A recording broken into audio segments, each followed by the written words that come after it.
Welcome back. और अब कुछ बात कर लेते हैं पाबंदी जो हटाई गई है बुलंद इमारतों पर। इस हवाले से चीफ जस्टिस ने 17 माह बाद कराची में बुलंद इमारतों पर जो है पाबंदी ख़त्म कर दी है। इसको कैसे देखते हैं? देखिए, बात सुने, ये एक बहुत अच्छा स्टेप है। और आज फ़ोटो भी लगी हैं अपना चीफ जस्टिस साहब की, प्राइम मिनिस्टर साहब की, मुराद अली शाह साहब की, क्योंकि ये सिंध गवर्नमेंट के भी तहफ़्फ़ुज़ात थे कि ये जो रिस्ट्रिक्शन है इसको खुलना चाहिए। असल में अब सवाल ये पैदा होता है कि बिल्डर्स का इसमें कोई कसूर नहीं था।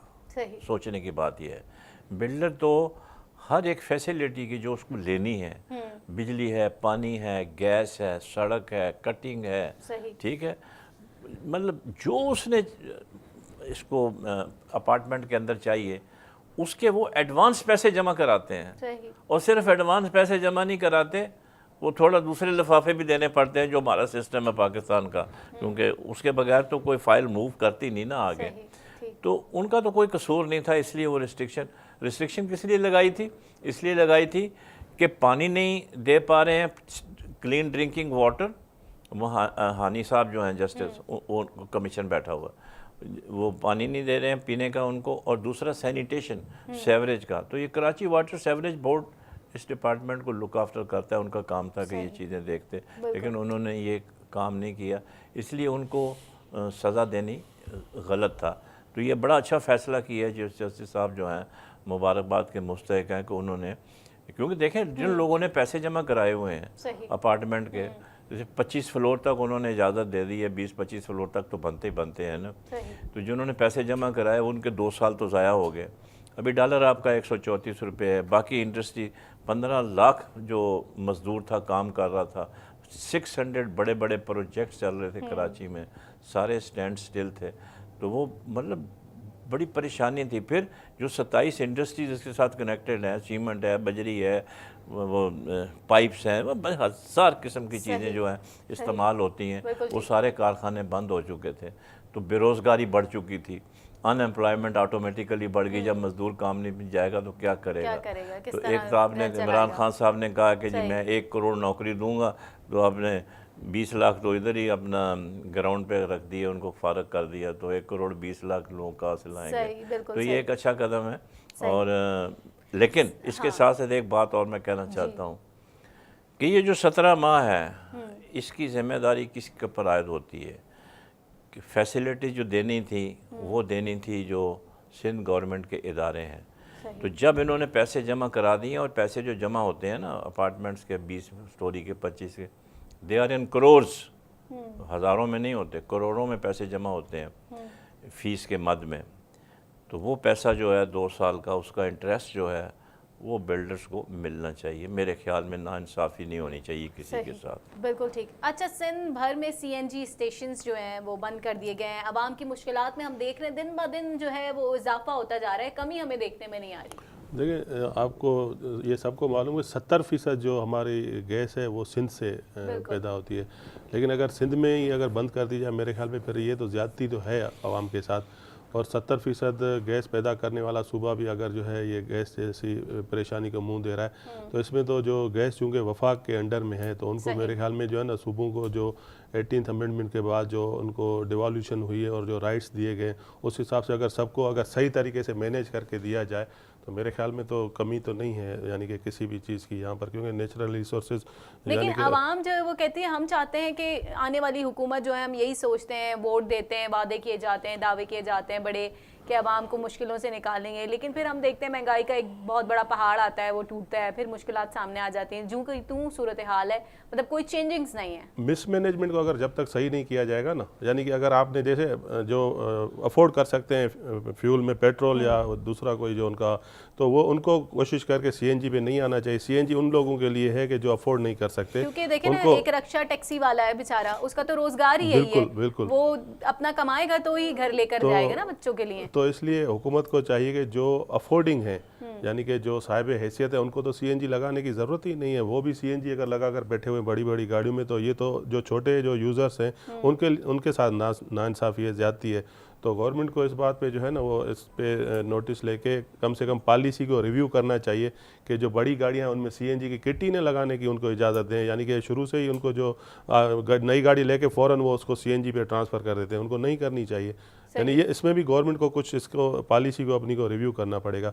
अगर रिक्शा और टैक्सी वालों का जैसे ये इससे फ़ायदा होता है तो उन्हीं को सिर्फ इजाज़त होनी चाहिए, बाकी जो बड़ी गाड़ियों वालों को नहीं होनी चाहिए। सही, बिल्कुल। और इस वजह से क्या होता है कि जब सीएनजी जिस दिन खुली होती है उस दिन आप देखेंगे कि रास्तों पे भी जो है इतना ट्रैफिक जाम होता है, क्योंकि जो सीएनजी स्टेशन के बाहर जो रोड होते हैं वहाँ पर इतनी लाइन लंबी होती है कि यहाँ तक एम्बुलेंस गुजरने की भी जगह नहीं मिलती। तो इसको सही तरीके से अगर मैनेज किया जाए तो मेरे ख्याल में अगर बड़ी गाड़ियों को आप बिल्कुल इनसे जो है वो मुस्तस्ना कर दें, ये नहीं लगवाएंगी, तो फिर मेरे ख्याल में ये जो है ना गैस की जो लोड शेडिंग भी नहीं होगी यहाँ पर। सही। अच्छा, सिंध में तजावुज़ात की भरमार है, ऑपरेशन भी जारी है, क्या वजह है जब कोई गैर कानूनी काम शुरू कर देता है तो उस वक्त उसको क्यों नहीं रोका जाता? बाद में लोग भी परेशान है कि भाई हमारे इतनी साल पुरानी दुकानें उसको तोड़ दिया गया है, फिर हमसे बत्ता लिया जाता था, पहले क्यों नहीं इस तरह से एक्शन लिया गया?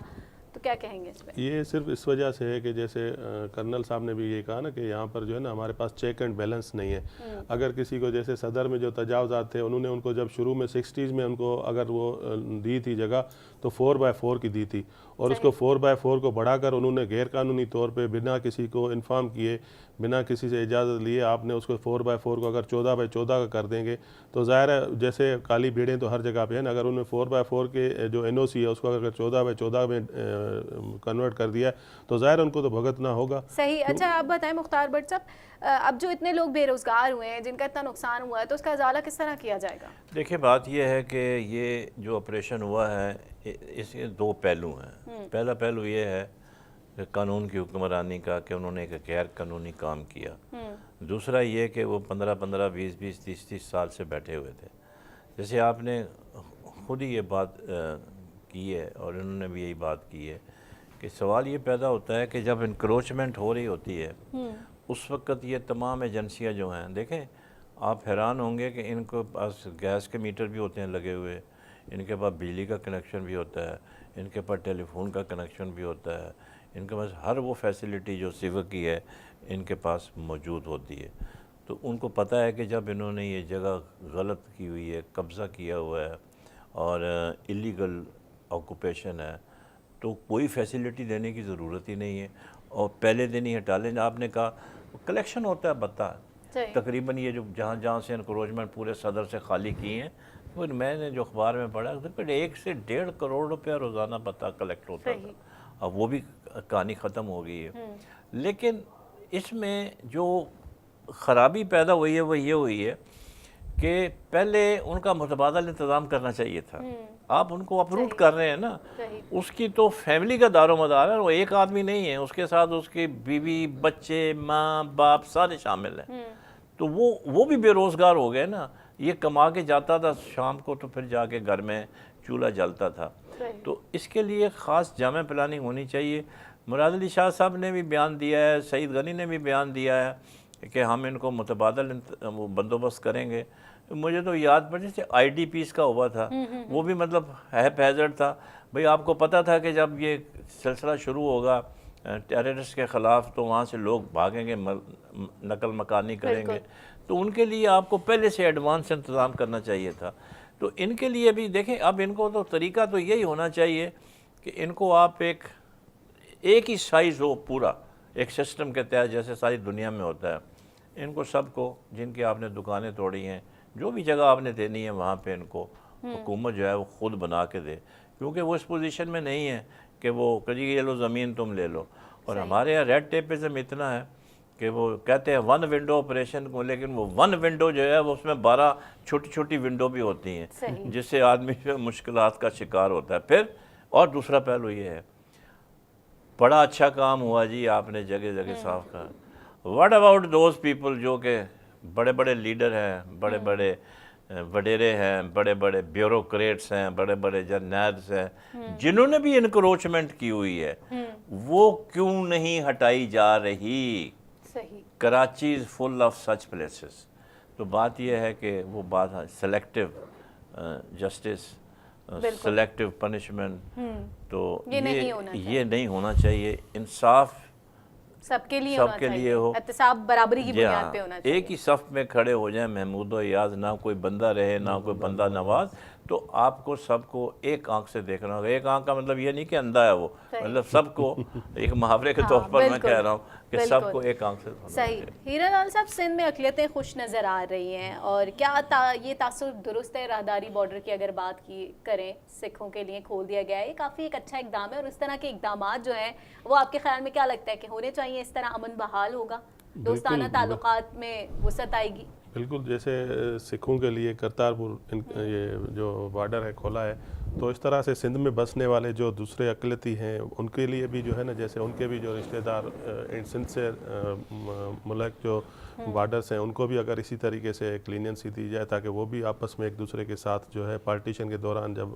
अलग हो गए थे तो वो भी एक दूसरे के पास, क्योंकि यहाँ पर हमारे पास भी आपको पता है कि यहाँ पर जो हब से आगे एक हिंगलाज माता है, तो ये हमारे लिए हिंदुओं के लिए एक जो है मुक़द्दस जगह है, यानी कि समझ लें कि जस्ट लाइक एक तीर्थ यात्रा है। तो यहाँ पर भी अगर यानी कि जैसे उनके लिए करतारपुर बॉर्डर खोला है तो गवर्नमेंट ऑफ पाकिस्तान को वहाँ पर भी यानी वहाँ पर जैसे जहाँ पर ये हिंगलाज मौजूद है तो ये एक इतना बड़ा हमारे लिए ये तीर्थ यात्रा का जो ये मुक़द्दस मकाम है कि यहाँ पर आप एयरपोर्ट बना सकते हैं, यहाँ पर आप 5 स्टार होटल खोल सकते हैं ताकि जो है ना ये जैसे टूरिस्ट आएंगे जाएंगे, क्योंकि ये पूरी दुनिया के जो इसको हिंगलाज को मानने वाले जो फॉलोअर्स हैं वो यहाँ पर आके और यहाँ पर विज़िट कर सकते हैं। इससे हमारी जो है एक रोज़गार भी बढ़ेगा, हमारे यहाँ जो है ना एक सॉफ्ट इमेज भी जाएगा कि यानी कि हमारा हिंदुओं का एक बहुत बड़ा मकाम है जो पाकिस्तान में, जहाँ पर लोग तीर्थ यात्रा करने आते हैं। इस तरह से पंजाब में कटास राज है जो चकवाल के पास है, उसके लिए भी तो ये एक बहुत अच्छी यानी कि एक अच्छा इक़दाम है। ये यानी सॉफ्ट इमेज है हमारे मुल्क का कि यानी कि सॉफ्ट इमेज जा रहा है कि जो फेडरल गवर्नमेंट ने उठाया,